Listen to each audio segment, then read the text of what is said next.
And welcome back to the Financially Simple Experience. So we're in a little micro series here specifically designed for dentists. And you say, Justin, I'm not a dentist. Adios, man. I'm out of here. Well, time out.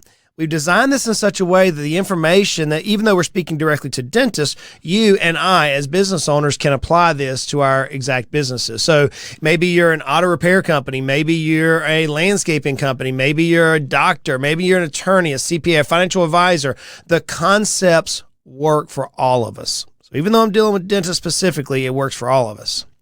Today, I want to address the pros and cons of merging dental practices, the pros and cons of merging dental practices. As I mentioned, this could be the pros and cons of merging auto repair companies, the pros and cons of merging financial advisory practices, and so on. You know, we've looked at, should we continue to reinvest in our business? We've looked at, should we sell our business? But there is another option that we can do to drive value for ourselves, and that is a merger. So let's peel back the onion and let's look at why would we consider it? Should we consider it? Why shouldn't we consider it? And then what are our solutions or options that we have right now, specifically in the dental space? Again, as we go through these, perhaps you're not a dentist, but you can apply these nonetheless to your particular industry, and it's still apropos, it still works just fine. So let's begin with, why would we consider a merger? Why would we? And more than likely, you've reached the point to where your business debts have been paid for. Whenever you went out and took a loan out to buy the business, to buy the equipment, to build the office space out, you paid it off. It's gone. You're debt-free. That's the reason why you might be thinking this way. You might be thinking about, look, man, I pretty much have saturated my marketplace. I cannot grow. I've hit the glass ceiling, as is often referred to in my business. Just this last week, I was talking with a practitioner. I was like, man, you're at a glass ceiling. You haven't bumped through this thing the last 4 or 5 years. You need to make this move, this move, or this move. And one of the moves were, have you considered buying or merging with another practice somewhere to bust through that glass ceiling? So maybe you're at market saturation within your locale. Maybe it's, look, I cannot physically see more people. I cannot physically serve more patients. If you're not a dentist, I cannot physically serve more clients. I have an operational capacity. That may be a reason why you're considering this. Maybe you've realized that your personal life is secure. Your personal financial life is secure. You have a fully funded emergency fund. You have an abundance of cash flow coming in. You've been investing outside of your practice, so you have other assets set aside, whether that be marketable securities, real estate, etc., maybe other business interests. So you've got investments outside your business. And you're like, dude, I want to try to figure out how to grow this single asset, my business, to the next level. Maybe that's where your mindset is. Maybe it's just you've lost passion. Man, I see that a lot these days, just burnout. The employee market has killed the dental market. The number one thing I hear when I speak to dentists, when I hear dentists, when I go to a conference to speak at dental conferences, when I go and I talk to dentists, I look in the eyes, it is the sheer movement that the COVID pandemic and all that happened in the dental community did, and the lack of hygienists and dental assistants, it's just weighing heavy on single practitioner offices. And maybe you've just lost that passion. Maybe you're sitting here saying, man, I'm trying to grow the value of the company, and there's got to be a way that I can get some lift in my multiple without outright giving away the farm, without outright selling it. And now you're thinking of merger. Now, those are just a few items. Maybe there's a few more that's specific to your situation. But nonetheless, you find yourself saying, man, maybe I should just merge with somebody. Let's dive a little bit deeper then in the conversation, and let's answer the question, why should you consider merging with another dental practice? One of the biggest things I see is increased efficiency. Whenever you look external and you see other practices that you could potentially merge with, what you're trying to find is synergy. You're trying to find to where that other practice is providing a need or providing a solution or providing an opportunity that your practice currently doesn't. Maybe you're a bread and butter dentist, but they have high-end cosmetic restoration. And they don't have time to do bread and butter dentistry, which is your apropos. And so therefore, you can work very synergistically together and get increased efficiency from both practices. That may be a reason why you consider merging. Maybe it's just streamlining administrative tasks like scheduling or record keeping or billing. That's pretty common out there. There's a study done by Mert Demer, which is the assistant professor of applied economics at MIT. And in this study, he specifically shows that businesses or plants achieve higher efficiency through low-cost operational improvements rather than high-cost capital investments. Think about that. Your practice could gain greater net worth growth, greater value growth just through operational improvements rather than going out and buying a new piece of equipment, rather than going out and buying some new marketing program.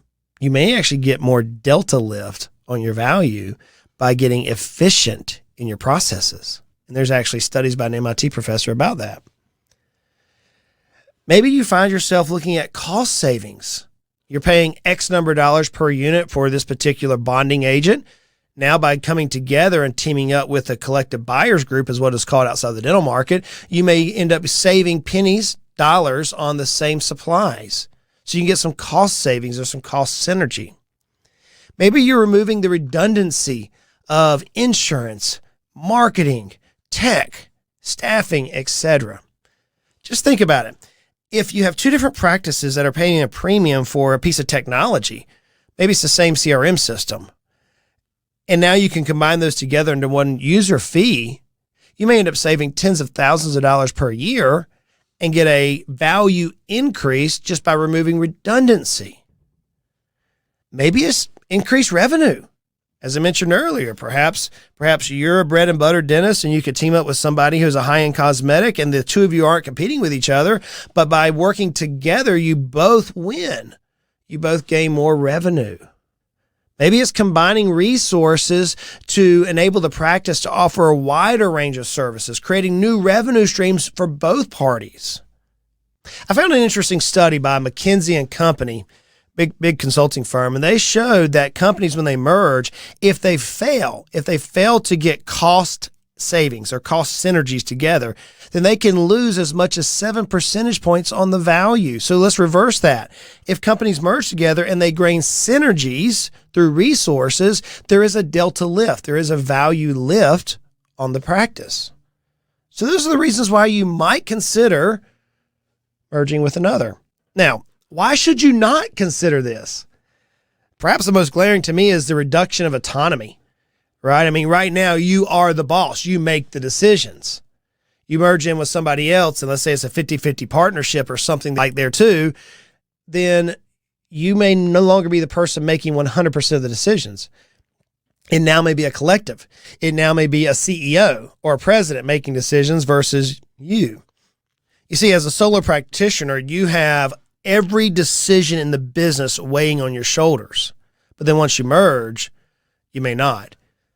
You may have to compromise on some business preferences or some clinical preferences. Another reason why you shouldn't merge, perhaps, is the financial risk. The financial risk. Mergers fail at a rate of 70 to 90%. Think about that. When people come together, they fail at a rate of 70 to 90%. Why? Well, it's the lack of autonomy. We're used to beating at our own drum, and now we have to change the cadence of which we march. And that's hard, especially if you've been your own boss now for 15, 20, 30 years. Another reason for failure in mergers is the value destruction. Yes, opposite what I said earlier. Yes, you can get a value lift. But you could also have a value destruction, resulting in no one really mining the cost, seeing over expenses in the business. No one's really paying attention to those. You end up having overpayment during a merger position. There's one analyst that looked at 2,500 deals between 2013 and 2018, and they found that the larger the transaction, the more likely it was to fail. Why? Because we have more risk. We have more to lose, so therefore we get very detailed in what we're focused on. In 2001, as an example, AOL and Time Warner, they did something very interesting. Due to the extreme rush of leadership to get into the market of new media, they overpaid dramatically. And about a year later, the deal resulted in the largest annual net loss ever reported at $99 billion, with a B, billion dollars. Why? It was a big deal. Everybody was excited to get it done, but they didn't get into the details of it. No one really controlled the expenses and the revenue, and the deal recorded the largest single loss ever. Another reason why you might not want to consider a merger outside of the financial risk is the patient experience. You have a certain experience that your patient, your client, is expected to receive. And many times whenever you merge with companies, there's an idea behind, let's cut costs. And by cutting the costs, little things that used to matter to you may not be the same. I know I personally experienced this. Something that mattered to me every year was handwritten Christmas cards. It was a big deal to me. Whenever I owned my companies, I would bring my family in, and my little kiddos, we would give out coffee mugs with our little logo on it, just something as a token. Well, a lot of our clients enjoyed it, but what they really enjoyed is knowing that my children, my 3 kiddos, were in there with piles and buckets of these peppermints, and they would stuff the cups full of peppermints, and then there'd be a nice Christmas card, and it would be signed, and you'd see the kids signing the signatures, the Heritage Investors team, and then there'd be a handwritten envelope to our clients. Now, it didn't cost a lot. It was $20 a box. When you added shipping, maybe $30 a box. It didn't cost a lot of money. And it really wasn't a value in terms of a big value to a client. But so many clients saw and they knew that my children were doing this. And we placed such an emphasis on client care that it was a little thing for us to spend a week as a company, come together, celebrate our clients, and give them a little token. That was a client experience that I desired, and it meant a lot to me. However, when I changed companies, it wasn't the same. I couldn't do that same process any longer. And so there was a little bit of a client experience that I lost. I had that conversation with many of my clients. Like, man, we missed the cup. Had one client who'd been with me for 20 years, been with me, still one of my dearest clients. He said, man, I missed the photo of the kids filling the cups. And I'm like, yeah, I know. Can you believe my daughter's going to college? And he starts laughing. And he's like, yeah, times have changed. I said, man, there's so many other benefits, but we did have a change in the client experience. So when you're looking at a merger, you will have your patient experience impacted. So that's probably one of the reasons why you may not want to merge. So we spoke about why you might consider it, why you should and why you shouldn't. But what's happening right now in the real-time space of the dental community?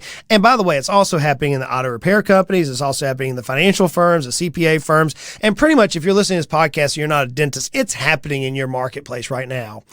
Is you have these conglomerates that are PE-backed, private equity-backed, who are out gobbling up private practices and merging them together into one organization. Now, in the dental community, it's called a dental service organization, or a DSO.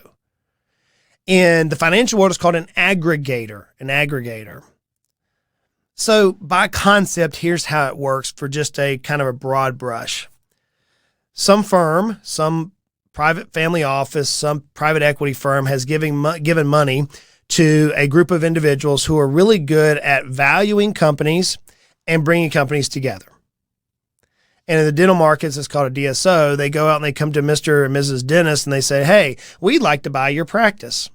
And they go through a whole gyration where they're determining what the EBITDA is, what the normalized EBITDA is, and they come up with a multiple. The multiple is typically X or Y. They give you a value, and you look at this value and it's like, wow, that's a lot of money. They're like, yeah, we'd love to have you join our organization. Now, when you join the organization, they give you 50 to 70, maybe 80% of cash up front. Then they have a little bit of an earnout. Not uncommon structure. Why are they doing it? Why is the DSO doing it? Because they're a partnership, or they're trying to bring together partners or shareholders, depending on the legal structure, in order to gain efficiencies, in order to gain synergies, in order to gain delta within their own values. So they may be buying you at a multiple of 4, a multiple of 5, whereas their business is at a multiple of 12. And so even though they're paying you out 4 or 5x your EBITDA or your normalized EBITDA, they're making a profit of 6 or 7x on the transaction. And if they do that large enough, their top line multiple increases dramatically. So in the DSO marketplace, there's a few interesting components that I see. Now, this is not across all DSOs. They're all kind of custom, but as a broad brush, just for conversational purposes, as you perhaps you're considering this, here's some things you might know on an average DSO. The dentist owners are the shareholders. There's typically no business service agreements in place. It's functioned or designed very similar to a professional association. That's how many DSOs are designed. Production goals, your personal production goals, are set by the dentist, the owner, yourself. You yourself have control over your employee decisions, the equipment you use, the supplies you purchase, etc. So in the DSO marketplace, again, you may have a practice valued at, hypothetically, say $1 million. You may get $700,000 upfront cash, but then your earnout, that $300,000, is going to be determined upon how you operate your business. I've had several clients go through this process by now, and it has worked very well for many of them.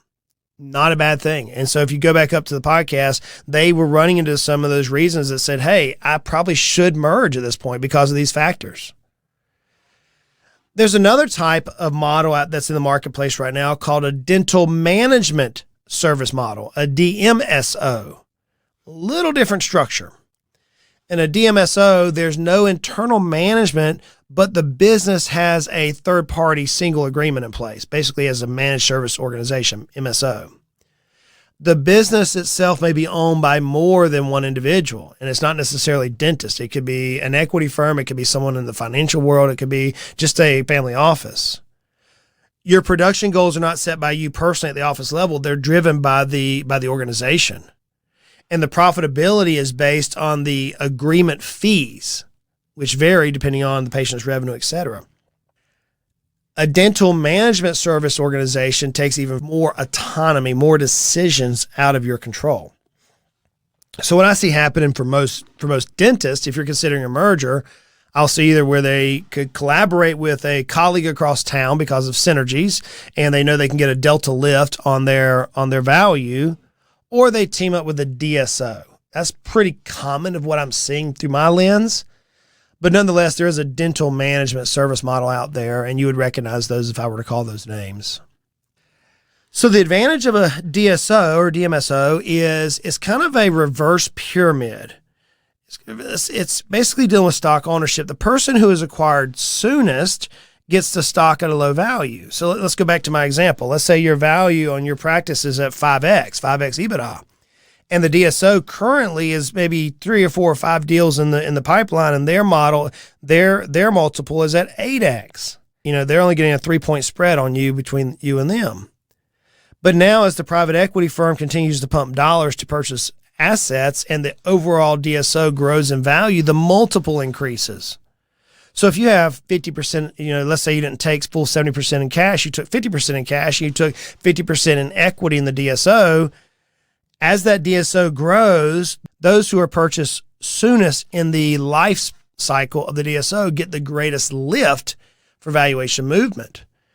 Therefore, if you're considering a DSO, you want to look at the timing of the buyer. Where are they at in the cycle? Did they just get started? Have you done 5 or 6 or 7 deals? Is this deal number 1? And by the way, the earlier in the cycle, the more risk that you have. The later in the cycle, the less risk, which is why the reward is not as great. Like, Justin, that's a lot of information. Yeah. Whenever I started getting all these questions from dentists, I knew it was going to take, 4, 5, 6 episodes to unpack all this. Let me boil it down to this. If you're looking at a merger, whether it be with a colleague in your own area of the country, or maybe it's a DSO or DMSO, you've got to conduct your own due diligence. You've got to address the risk. And I don't have enough time and energy to even deal with all the risk at every metric level within a merger. You're going to have to communicate if you decide to go with your with your patients, your staff, the other stakeholders involved. You're going to have to develop a crystal clear integration plan. And you need to have a coach who's gone through this before. There's a lot of opportunity right now in the marketplace. I was talking with a client of ours yesterday, and he's like, man, I'm amazed at how, my words, dumb many business owners are. And we were laughing, but it's sad because we see dollars flash and we don't realize the opportunities that we truly all have. So maybe you're considering a merger. Let me challenge you. Do your due diligence. Let's create a plan. and get somebody alongside who knows what they're doing, who can guide you and work with you as an advocate. If you need help, maybe you're thinking through these lines, hey, reach out to us. We have a team of certified exit planning advisors and various degrees of financial advisors who know how to help you through this type of process. It's hard. It's hard growing a business. It's hard knowing when to build the succession plan or the exit plan. It doesn't have to be hard. We can help you. Hey, y'all go out and make it a great day.